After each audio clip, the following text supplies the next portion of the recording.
Là, vous allez rire de moi. Je vais prendre le micro, même si j'ai peut-être pas besoin de micro avec 15 personnes, mais ça va. C'est parce qu'on enregistre. Et donc là, avec le micro, ça va être plus intéressant pour la suite. Donc, je vous souhaite la bienvenue. Moi, c'est Lise. Je vous invite à rejoindre sur LinkedIn ou ailleurs, là, si jamais ça vous intéresse. Moi, je suis formatrice auprès de chez Google Éducation, mais je ne travaille pas chez Google. Je suis enseignante. J'ai fait 20 ans en salle de classe, puis ensuite, j'ai fait 5 ans comme formatrice au Canada. Vous aviez deviné. Ça ne prend pas longtemps. Hein? Les gens savent tout de suite. Bon, mais regarde, bienvenue.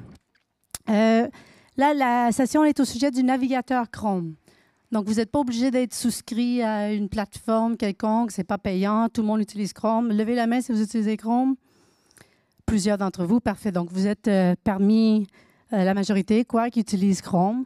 Et c'est essentiellement, moi, quand j'en parle aux gens, je dis c'est la voiture que tu choisis pour te rendre où tu veux te rendre sur les sites web. Et donc, en fin de compte, il y en a plusieurs différentes voitures. Et celle-là, c'est celle qu'on va utiliser aujourd'hui. Et ça se trouve à ce que ce soit une des versions les plus populaires. Et donc, on va discuter ça. Il y a un vocabulaire particulier avec Chrome. Mais avant de passer au vocabulaire Chrome, je vais juste vous expliquer que ce matin, moi, quand le cadran a sonné, j'ai pris la débarbouillette, je me suis lavé le visage, j'ai embarqué dans mon char, puis je suis venue ici. Et puis, souvent, les gens, ils ne comprennent rien de ce que j'ai dit. Et donc là, il faut que je traduise. Et ma fille m'a dit que c'est le réveil matin qui a sonné. C'est très fancy. Hein? Ça vous prend 2 mots, dire ce que je dis en 1 mot, mais ça va. Et gants de toilette, là, vous êtes rendu à 3 mots pour dire ce que je dis en 1 mot, mais ça va. Pour monter en voiture, ça, carrément, c'est mieux qu'embarquer dans le char. Mais ça va. C'est un petit peu plus familier. Avec Chrome, il y a un vocabulaire aussi. Quand j'en parle aux élèves et même aux profs, il y a plein de différents menus qu'on retrouve. Et là, moi, j'associe des noms aux différents menus parce que je trouve que c'est plus facile pour les élèves de se retrouver. Et donc, j'y vais avec la nourriture. Et donc là, il y a le menu hamburger, le menu gaufre, puis le petit menu Oreo. Et comme ça, les élèves, ils savent exactement ce que tu veux dire. Et puis, on se retrouve quand même assez bien. Il y a le Omnibox aussi, qui est le dernier mot de vocabulaire que je vous présente. Et c'est essentiellement là où on met l'adresse web. Vous connaissez? Vous utilisez le mot Omnibox? Non, OK. Ben, c'est une boîte magique, on va en parler un petit peu aujourd'hui.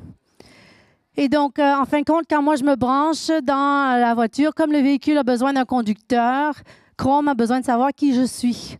Parce qu'en fin de compte, la voiture par elle-même, elle ne sait pas faire grand-chose. Et donc ici, chez Chrome, on veut s'identifier auprès de Chrome pour qu'il puisse nous donner le meilleur de lui-même. Et alors, pour s'identifier dans Chrome, on a tout à fait en haut l'option de venir indiquer le compte dans lequel on se situe. Et là, souvent, on peut mettre plus qu'une différente personnalité. Et là, comme vous voyez, j'en ai toute une série qui m'appartiennent à moi. Il y a mon mari, il y a ma fille, et puis il y a plein de différentes personnalités qu'on peut avoir. Il y en a ici qui utilisent un Gmail perso à la maison pour leurs choses personnelles. Il y en a une. Merci d'avoir levé la main. Tu es la seule qui a levé la main. Merci, c'est gentil. Il y en a qui utilisent un Gmail perso, mais à l'école. Donc, c'est quand même une adresse qui finit avec gmail.com. Il y en a, c'est vrai. Donc, vous vous êtes créé une identité, mais pour l'école? Vous avez créé genre lisgaluga.prof@gmail.com. C'est parfait. Donc, c'est une première étape. Sachez qu'il y a la possibilité de créer tout à fait gratuitement une adresse mail qui appartient à l'école, qui est quand même un Gmail. Et donc, comme ça, vous êtes conforme au RGPD. Il n'y a pas de publicité, il n'y a pas de tracking non plus. Et, oui, tout à fait gratuitement. Donc, ça pourrait être intéressant. Mais même déjà, au minimum, créez-vous une adresse mail Gmail qui est lisgaluga.prof avant de prendre votre Gmail carrément perso pour partager avec les collègues et autres. Donc là, on peut ajouter plein de différents comptes. Et comme ça, je peux changer de mon compte perso à la maison quand je veux faire des choses sur YouTube ou bien, je ne sais pas, moi, je cherche des recettes en week-end. Et puis ensuite, quand j'arrive à l'école, je rentre dans le compte qui est la version école. L'autre chose que je fais quand je rentre dans la version qui appartient à la version qui est ma version professionnelle, j'ai créé des onglets qui s'ouvrent automatiquement au démarrage. Il y en a qui ont déjà fait ça? Pas encore. Donc, quand vous cliquez le petit menu Oreo, vous vous rappelez, c'est les 3 petits points. Oui, super. Donc, les 3 petits points, quand on clique là-dessus, on arrive sur la page des paramètres. Et dans la page des paramètres, vous pouvez spécifier quel site vous voulez qui s'ouvre automatiquement quand vous ouvrez Chrome avec cette identité-là. Et donc, moi, j'aime bien ouvrir mon Drive et mon Gmail parce que c'est 2 outils que je vais utiliser au courant de la journée. Et donc, j'ouvre ça à ses débuts. Et donc, quand je lance, j'aurai ouvert ces 2 éléments-là. La prochaine chose que je vais vouloir faire, c'est que je vais vouloir épingler ces onglets-là. Pour les épingler, il faut que je fasse anciennement ce qu'on appelait un clic à droite. Si vous êtes vieux comme moi, vous savez c'est quoi un clic à droite. Ça vient du temps qu'on avait des réelles souris. De nos jours, maintenant, les gens ils utilisent des petites tablettes ou bien ils utilisent un petit pavé tactile, puis on n'a plus ça, un clic à droite. Malgré, on a quand même le réflexe de vouloir dire cliquer à droite. Oui, c'est intéressant. Savez-vous ce qu'on dit maintenant? Ah, un autre mot de vocabulaire. On dit un clic contextuel parce que ça ouvre le menu contexte. Parce que le menu change dépendant de où vous êtes sur l'écran. Si tu cliques à droite sur tel élément, il y a un différent menu que si vous êtes ici, que si vous êtes là. Et donc, ça s'appelle le clic contextuel. Et souvent, c'est quand même à la droite du pavé tactile ou bien sur un Chromebook, vous prenez 2 doigts et ça vous donne le clic contextuel, justement. Moi, quand je fais ça, pour épingler mes onglets, puis juste pour vous montrer comment on fait. Donc, disons que j'avais ouvert mon Drive, mon Gmail, parfait. Et là, si je veux justement les épingler, donc je fais le petit clic contextuel ici, ça ouvre le menu contextuel. Et là-dessus, je peux simplement épingler. Quand on épingle, l'onglet ne disparaît pas. L'onglet y est toujours, mais l'onglet est maintenant plus petit et il est impossible de le fermer sans vouloir intentionnellement le fermer. Et donc, ceux qui travaillent avec des élèves plus jeunes ou bien ceux qui travaillent avec des élèves un petit peu plus peut-être en difficulté, c'est une façon de leur permettre d'avoir un onglet qu'ils ne fermeront pas par accident. Et alors, je les mets petit à gauche comme ça. Et ensuite, donc, les épingler, il y a un autre avantage que je vais vous montrer dans un instant. Disons qu'on prenait un premier scénario. Un scénario genre, j'arrive devant mon écran et j'ai un petit projet de recherche à faire. Soit que je suis dans la peau d'un élève, j'ai un projet de recherche que l'enseignante m'a demandé de faire, ou bien je suis prof et puis j'ai un projet que je veux préparer. Donc là, je vais vous montrer quelques astuces en lien avec ça. Disons que je fais une première recherche. Puis là, vous savez déjà, on peut chercher en haut ici, comme on peut chercher dans la petite barre qui est là. Ça, vous savez. Bon, disons que je faisais la recherche pour papillon. Parfait, je fais une recherche pour papillon. Là, j'arrive ici et ça va me donner une série de sites web. Et que fait l'élève?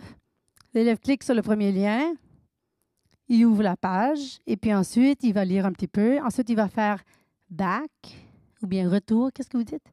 Retour, parfait. Il dit retour. Puis ensuite, il revient sur la page où il était ici. Il choisit le deuxième lien. Il s'en va lire un petit peu. Il fait retour. Et il se perd rapidement dans quel site web il était quand il avait trouvé quelques éléments. Donc, la première astuce que je voulais vous montrer, c'est justement de faire un contrôle-clic. C'est-à-dire qu'il faut avoir le doigt sur le bouton contrôle avant de cliquer sur le lien. Et je vous montre ce que ça fait. Là, je dois déposer le micro.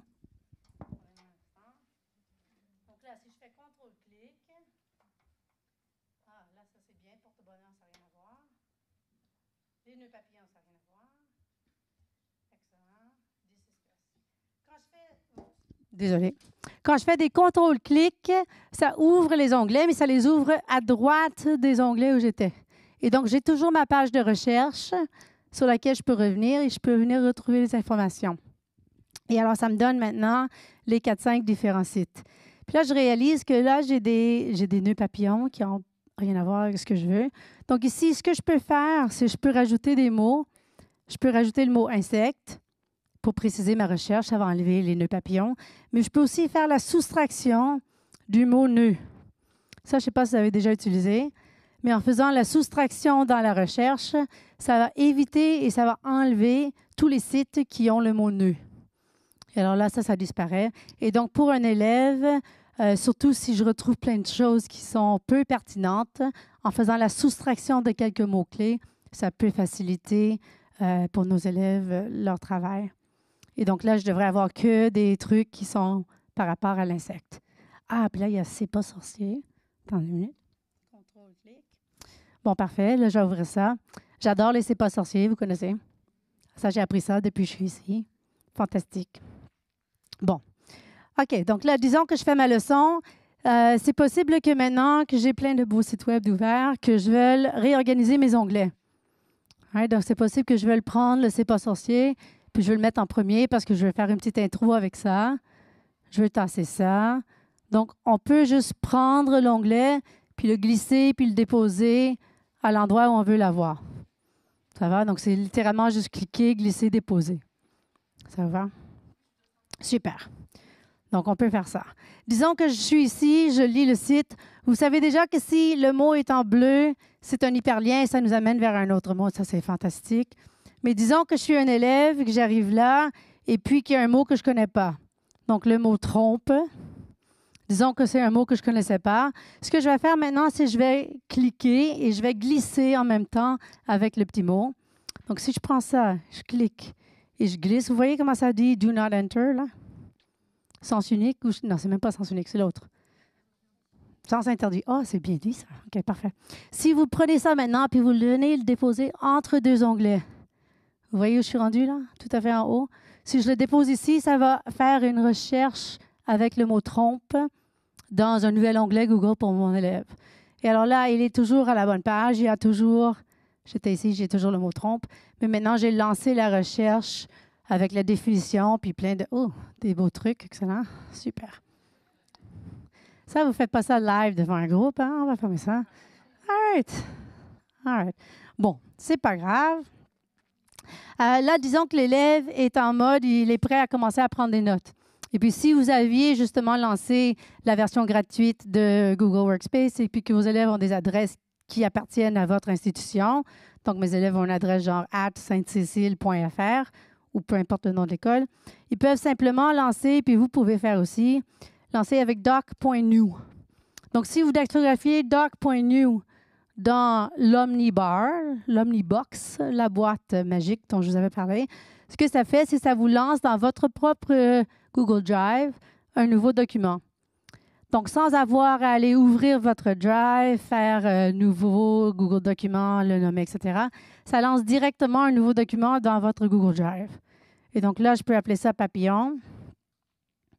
Papillon, super. Donc là, j'ai dactylographié Papillon et j'ai ça.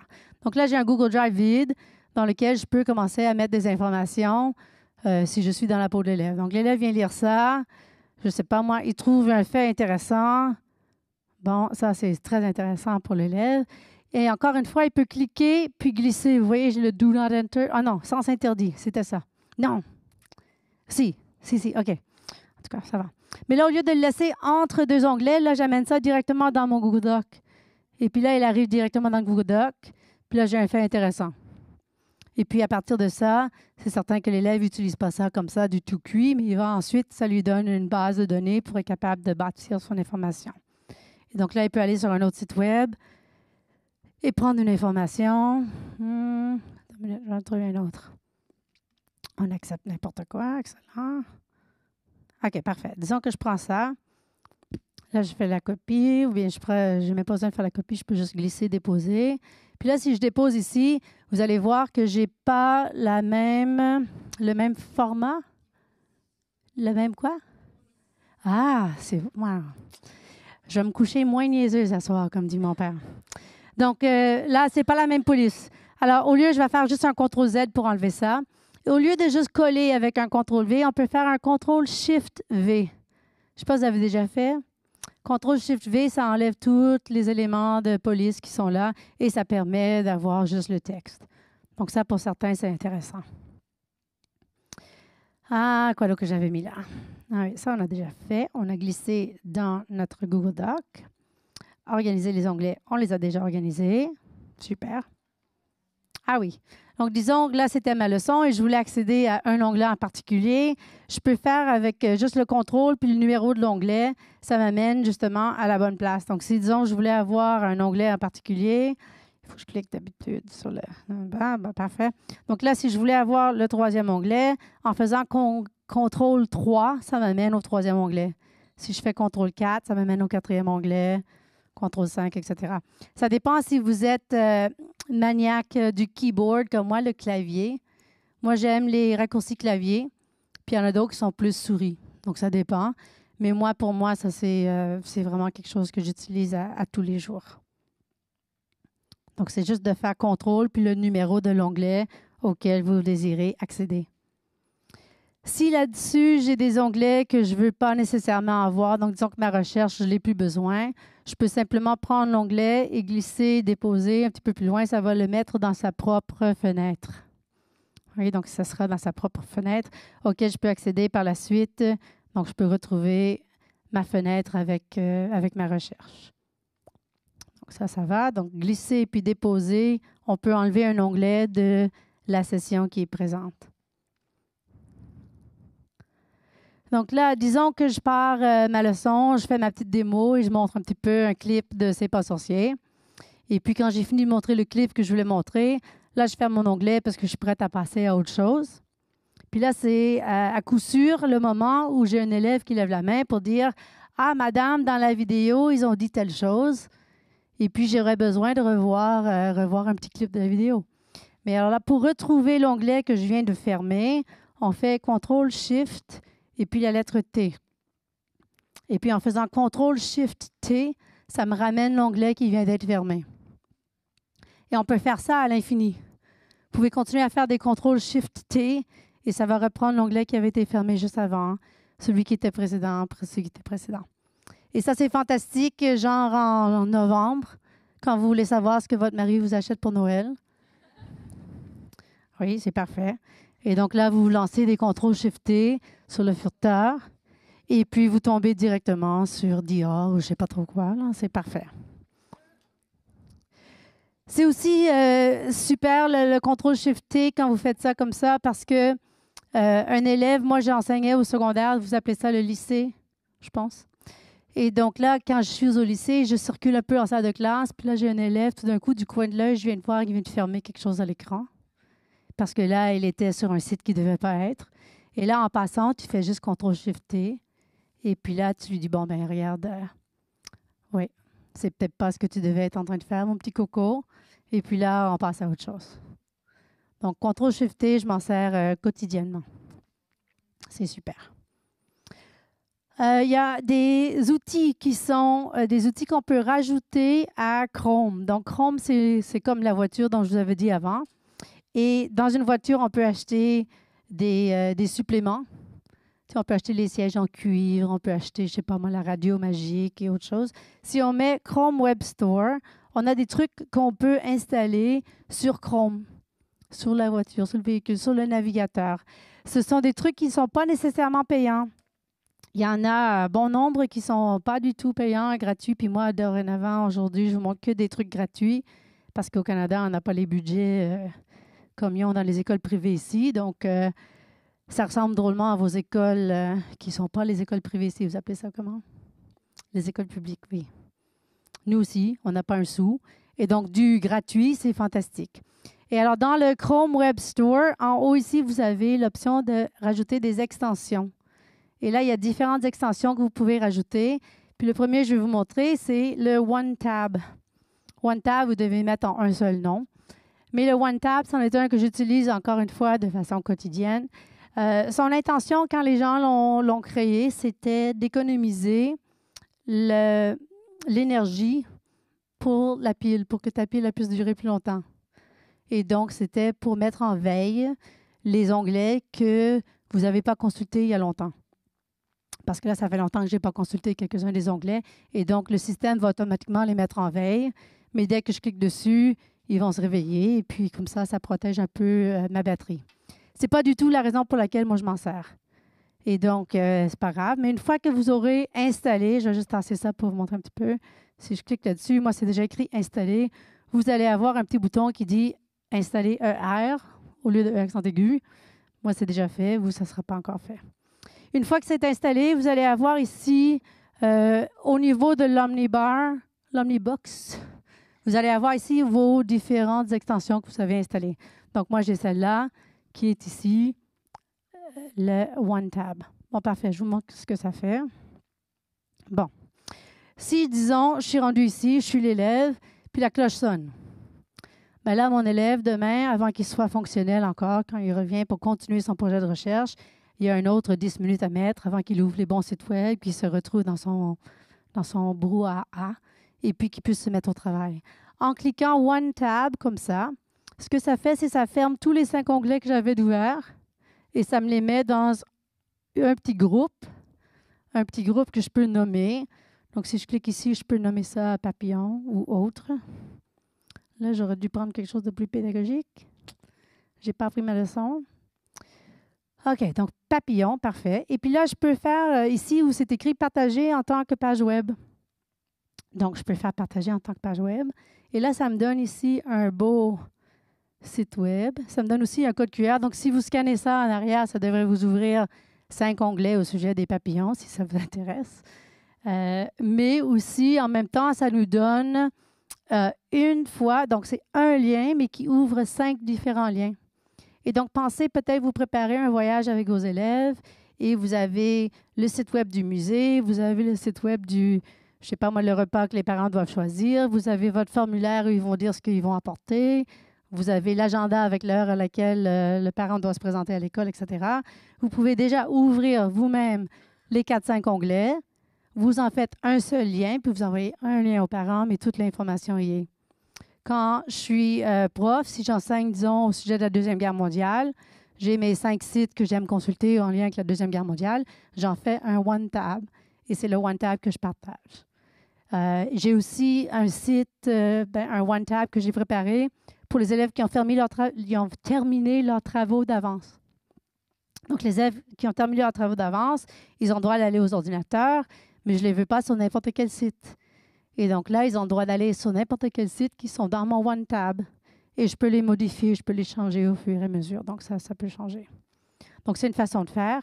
L'autre chose qui est bien, c'est que ça me donne ici le lien.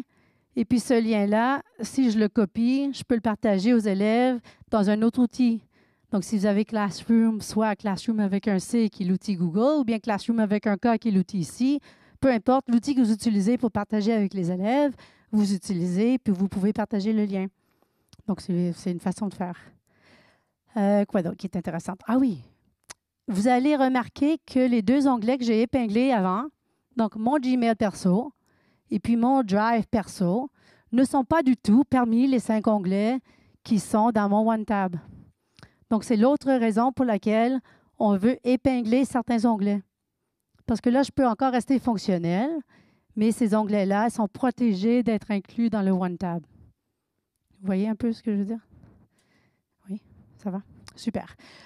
Une autre chose que j'aime faire pour les élèves, c'est j'aime leur montrer comment en faire un favori. Donc, on peut prendre ici, cliquer, puis déposer. Donc, j'amène ici, si tu prends le petit symbole qui est à côté de l'adresse, puis tu le glisses, puis tu le déposes. Moi, je l'ai déposé ici en arrière de tout ça. Il devrait être là, parfait. C'est devenu ici OneTab, Shared Tabs.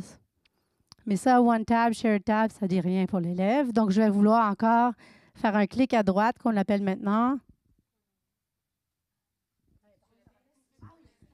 OK, quand même. Clic contextuel. Donc là, on fait un clic contextuel, parfait. Puis là, on va faire modifier.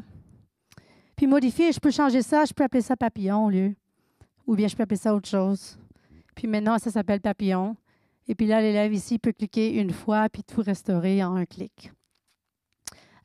L'autre chose, c'est votre barre de favoris. Il ne faut pas voir ça comme quelque chose de statique. Moi, je la change quotidiennement. Comme là, vous allez voir, j'ai ça, c'est la présentation que je suis en train de vous montrer. J'ai un autre backup au cas où vous n'étiez pas intéressé. Donc, j'ai plein de trucs ici qui sont disponibles, mais quand j'aurai fini ici, je vais les supprimer. Mais en supprimant ça, ça ne supprime pas la présentation elle-même, ça supprime que le lien qui est sur ma barre de favoris. Et donc, il faut indiquer aux élèves, quand vous faites un travail, n'hésitez pas de glisser puis déposer des trucs pour qu'ils soient justement disponibles sur votre barre de favoris. Par exemple, si je relance celle-ci, le Google Doc que l'élève a commencé sur son papillon, il devrait en effet être là. Puis, il ne devrait pas s'appeler papillon Google Doc parce que ça mange beaucoup de place dans ta barre de favoris.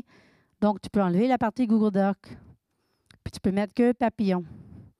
Ça marche? Ça nettoie un petit peu. L'autre chose qui est intéressante, c'est si vous avez un site web genre LinkedIn, Facebook ou autre, dont vous connaissez l'icône. Si c'est évident que ça, c'est LinkedIn, je n'ai pas besoin que ça dise LinkedIn, Lise Galuga, je ne sais pas trop quoi à côté. Donc, en un clic, je sais c'est quoi. Et alors là, ce que vous pouvez faire, c'est si je lance ça, par exemple, si j'amène ça ici, ça va me dire avec le mot LinkedIn. Je n'ai pas besoin que ça me dise LinkedIn, c'est déjà le petit symbole que je connais. Les gens, ils savent pas toujours qu'on peut enlever complètement le nom. Vous n'êtes pas obligé de laisser quoi que ce soit dans la boîte, non. Si vous enlevez absolument tout et puis que vous faites enregistrer, ça sera que l'icône qui va rester. Et donc, ça peut être intéressant, dépendant de comment vous voulez fonctionner. Bon, où est-ce que j'en étais avec tout ça? All right, One Tab, ça, on a vu.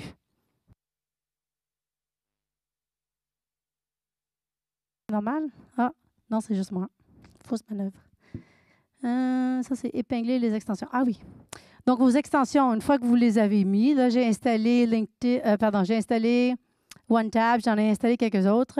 Une fois que vous allez les installer, vous allez voir, vous avez l'option ici avec la petite pièce de morceau de casse-tête. Un puzzle. Oh, vous parlez beaucoup plus anglais que nous, hein? Un puzzle, un week-end. Oui, OK, c'est bon. Donc, le puzzle, on a ici l'option d'épingler des trucs. Et donc, en épinglant comme ça, ce sont ceux qui seront visibles à l'écran, même si j'en ai plein d'autres qui sont activés, mais qui ne sont pas nécessairement visibles en ce moment. Et donc, ce sont seulement ceux qui sont activés que je vais voir là. Donc, je peux les épingler. Donc, ça, c'est utile, surtout ceux que je vais utiliser plus souvent. Donc, épingler les trucs qui sont là. Parfait. On va voir. Next.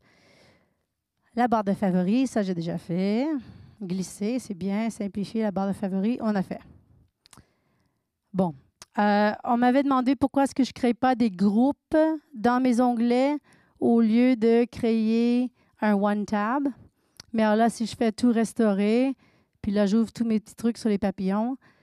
Si je faisais des groupes, vous savez faire des groupes avec vos onglets? Probablement. Les groupes ne se partagent pas aussi facilement. Donc là, je peux ajouter l'onglet à un nouveau groupe. Je peux créer un groupe qui s'appelle, peu importe, science ou autre chose.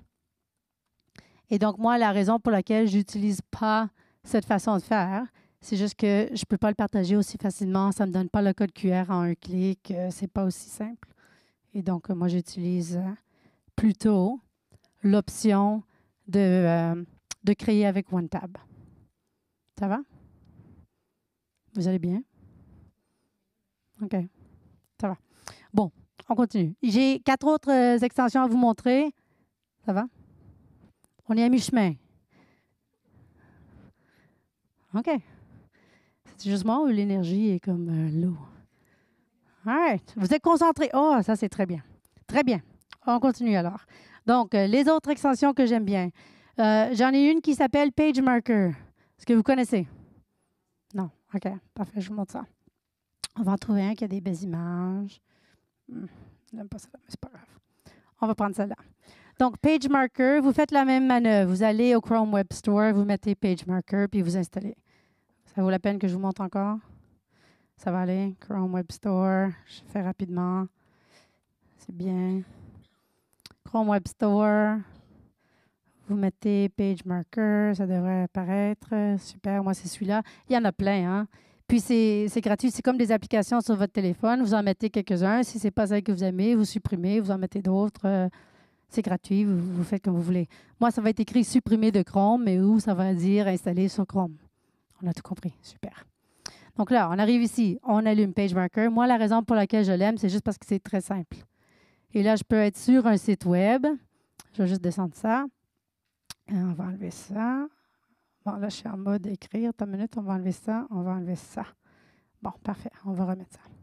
Donc, PageMarker, je peux changer la couleur de ce que j'ai comme stylo. Puis ensuite, là-dessus, je peux écrire. Donc, je peux m'en servir pour faire ce que je veux.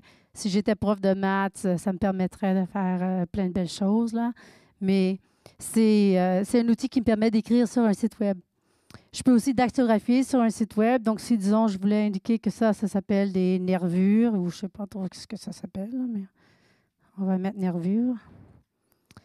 Parfait. Donc là, ça s'appelle des nervures. Et donc là, j'ai mis ça ici. Puis là, je peux déplacer le mot nervure ou autre. Ça marche? Il y a la petite gomme effacée. Je peux enlever. Je peux faire comme je veux. Je peux sauvegarder. Je peux partager. Je peux envoyer le lien vers cette page qui est toute annotée à mon Classroom. Version C, version K ou autre. Plein de différents outils. Je peux ensuite éviter, je peux retourner dans le temps, je peux mettre des belles lignes, je peux mettre plein d'autres choses. J'aime parce que c'est très simple. Si j'avais un texte un petit peu plus loin et je voulais surligner le texte, je peux changer de couleur et je peux surligner le texte avant d'en faire une capture d'écran. Je pourrais prendre un texte et avec les élèves surligner mes verbes en rouge, surligner mes adjectifs en vert ou autre, oui. Moins. Oui, oui. Puis moi, la petite tablette que j'ai là, elle vaut elle a à peu près 9 ans. Mais je pense qu'elle vaut comme 40 €. Flambant neuf. C'est du Wacom. Je ne sais pas si vous connaissez. La compagnie tablette Wacom. Mais moi, ça me permet, parce que je suis prof de maths, donc moi, ça me permet d'écrire, rédiger, corriger. Je ne peux pas faire la maths et de la physique sans faire des graphiques. Et donc, je trouve ça essentiel. Et j'utilise ça au lieu d'une souris. Et donc, ça, moi, je trouve ça très pratique.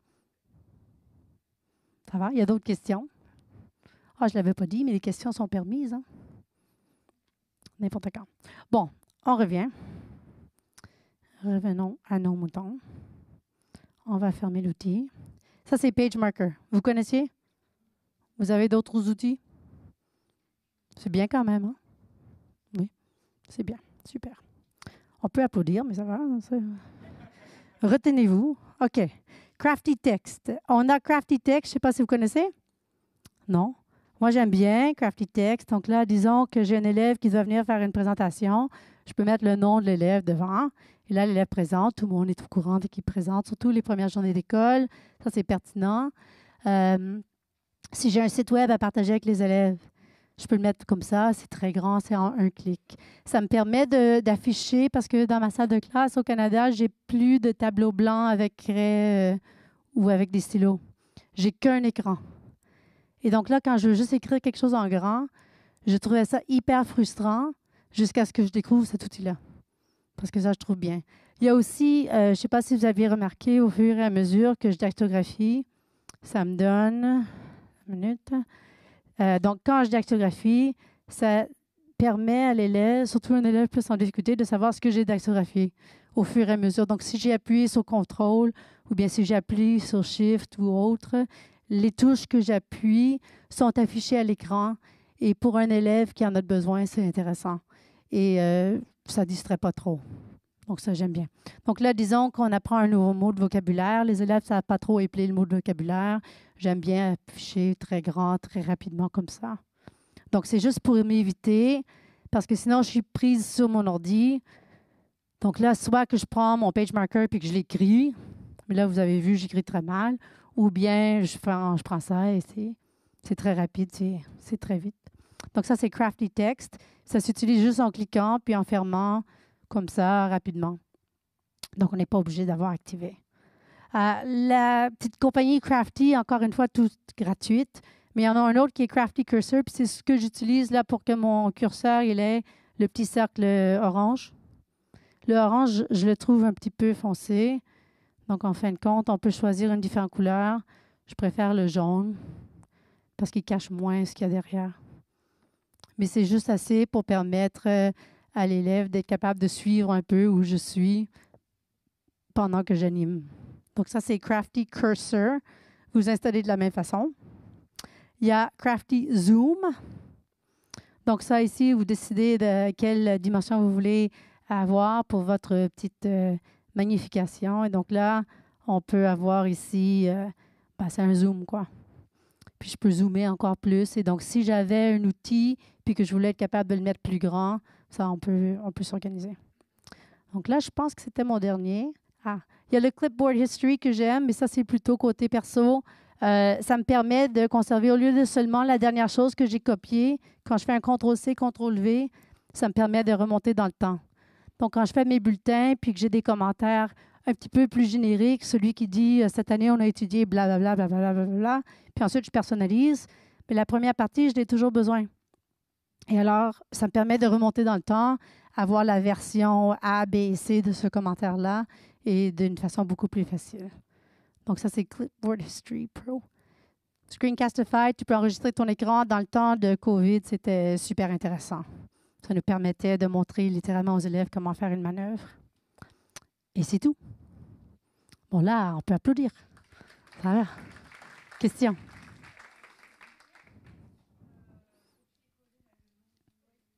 Le copier-coller. Ah, Clipboard, oui. Ah oui, ça, c'est magique. Ça, il y en a plusieurs versions. Celle-ci, j'ai la version gratuite. Il y en a une version payante. Je n'ai jamais payé. Ça fait 3 ans que je l'utilise. J'adore. Mais je ne paye pas, moi. Avant de payer, je vais trouver un autre outil gratuit. Puis je vais tester. Oui. Ça, c'est Screencastify. Ça permet d'enregistrer l'écran. Et donc, je pars l'enregistrement. Puis là, je peux faire une manœuvre, montrer aux élèves comment ouvrir un fichier ou documenter quelque chose. Puis ça se partage avec un petit lien. C'est super. Il y a d'autres questions? Oui. Oui. Oui.